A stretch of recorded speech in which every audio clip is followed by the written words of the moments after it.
ಎಲ್ಲ ಒಂದು ಕಡೆ ಇಷ್ಟೆಲ್ಲ ಆದರೂ ಕೂಡ ಕ್ಷಮೆ ಅನ್ನುವಂಥ ಒಂದು ಸಣ್ಣ ಪದ, ಆ ಸಣ್ಣ ಪದನ ಹೇಳಿದ್ರೆ ಅವರು ವ್ಯಕ್ತಿ ದೊಡ್ಡವರಾಗ್ತಾರೆ. ನಾವು ತಪ್ಪು ಮಾಡಿದ್ದೀವೋ ಇಲ್ವೋ ಗೊತ್ತಿಲ್ಲ, ಅವ್ರು ಮಾಡಿದ್ದಾರೆ ಅಂತ ಇಲ್ಲಿ ಇಡೀ ಕರ್ನಾಟಕಕ್ಕೂ ಗೊತ್ತು, ಇಡೀ ದೇಶಕ್ಕೂ ಗೊತ್ತು. ಆ ಕ್ಷಮೆ ಕೇಳೋದ್ರಲ್ಲಿ ಅದರಲ್ಲೂ ಕೂಡ ಅವರು ಎಲ್ಲೋ ಒಂದು ಕಡೆ ಅಹಂ ಅನ್ನೋದು ಬಿಟ್ಕೊಡ್ತಿಲ್ಲ, ಈಗೋ ಅನ್ನೋದನ್ನು ಬಿಟ್ಕೊಡ್ತಿಲ್ಲ.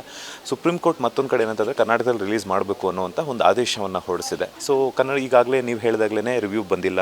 ಅಲ್ಲಿನ ತಮಿಳಿನ ಹೆಣ್ಮಕ್ಳೇ ಕೂಡ ಕನ್ನಡಿಗರು ತುಂಬ ಅದೃಷ್ಟವಂತರು, ಕನ್ನಡದ ಮಕ್ಕಳೆಲ್ಲನೂ ಸೇಫ್ ಆದರೂ ಈ ಸಿನಿಮಾವನ್ನು ನೋಡೋದ್ರಿಂದ, ಇಲ್ಲಾಂದರೆ ಬೋರ್ ಹೊಡೆಯುತ್ತಿತ್ತು, ದುಡ್ಡೆಲ್ಲ ವೇಸ್ಟ್ ಆಗ್ತಿತ್ತು ಅಂತ ಹೇಳ್ತಿದ್ರು. ಸೊ ಇದ್ರ ಬಗ್ಗೆ ಏನು ಹೇಳ್ತೀರಾ ಅಂತ? ಪಾಪ ಅವ್ರ ಪ್ರೊಡ್ಯೂಸರ್ ಇನ್ನೊಂದಷ್ಟು ದುಡ್ಡು ಖರ್ಚು ಮಾಡಿಸ್ತಾ ಇದ್ದಾರೆ ಅಷ್ಟೇ. ನಮ್ಮ ಕರ್ನಾಟಕದಲ್ಲಿ ರಿಲೀಸ್ ಮಾಡಿ ತಪ್ಪು ಮಾಡ್ತಿದ್ದಾರೆ ಪಾಪ. ಏನು ಬರಲ್ಲ ಇಲ್ಲಿ, ಏನು ಗಿಟ್ಟಲ್ಲ, ಕೈಯಿಂದ ಇನ್ನೂ ಸ್ವಲ್ಪ ಹೋಗುತ್ತೆ ಹೊರತು ಏನು ಗಿಟ್ಟಲ್ಲ ಅವರಿಗೆ. ಹಾಗಾಗಿ ನಾನಂತೂ ಖಂಡಿತ ನೋಡಲ್ಲ ಎನಿವೆ. ಬಟ್ ನಾನು ಹೇಳಿದ್ನಲ್ಲ, ಇದ್ರ ಬಗ್ಗೆ ಜಾಸ್ತಿ ಮಾತಾಡಿ ಆ್ಯಕ್ಚುಲಿ ಅವ್ರಿಗೆ ಪ್ರಚಾರ ಕೊಡಬಾರದು ಅನ್ನೋದು ನನ್ನ ಪಾಯಿಂಟು. ಬೇಡ, ನಾವು ನಮ್ಮ ಕೆಲಸಗಳ ಬಗ್ಗೆ ಮಾತಾಡ್ಕೊಳ್ಳೋಣ, ಅವ್ರ ಬಗ್ಗೆ ಯಾಕೆ ಬೇಕೋ. ಅಲ್ಲಿ ನೋಡಿದ ಜನನೇ ಉಗಿತಾ ಇದ್ದಾರೆ. ಸೊ ನಮಗೆ ಬೇಡ ಅದು.